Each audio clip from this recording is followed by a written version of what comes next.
everyone. I hope you're doing well and staying safe. Do you know virtual reality? Of course you do. But what you may not know is that VR has an ancestor. It's art history's trompe-l'œil, French for trick the eye. Here is a picture of a hallway in the Villa Barbaro in Venice. Contrary to what your eyes may lead you to believe, this is not a man in costume opening a door onto the hallway. Both the doors and the man are painted in such a realistic way as to trick you into thinking that they're actually there. See these flagpoles behind the air unit here? Not real, but painted. These masterpieces date from the 16th century and are attributed to the great Renaissance master Veronese. The playful tension between the illusion of the painting and the reality of its material presence has continued to fascinate both painters and art lovers for centuries all around the world. It's very much like virtual reality or augmented reality, or better yet, a combination of both. This will look familiar.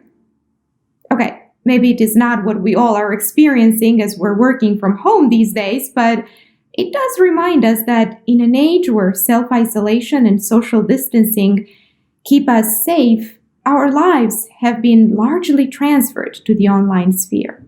We end up buying into this virtual world as we sit at our computers, engulfed in conversations with people at the other end of the world and fixated on the realities on the screen, oblivious to our physical presence and the actual room in which our bodies are. So, what can we learn from trompe-l'œil that can help us today and in the future to navigate our increasingly virtual lives?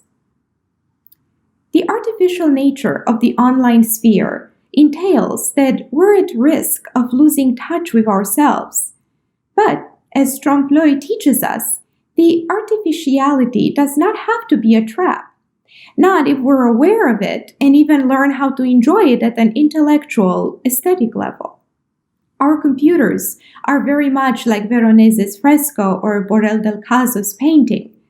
Obviously, they fulfill myriad other complex roles, but at a visual experiential level, they are still classic trompe-l'œil, trick the eye. People in the past used to savor the tension between reality and illusion in trompe-l'œil, and so should we, in order to keep the separation from the virtual while using it to its fullest.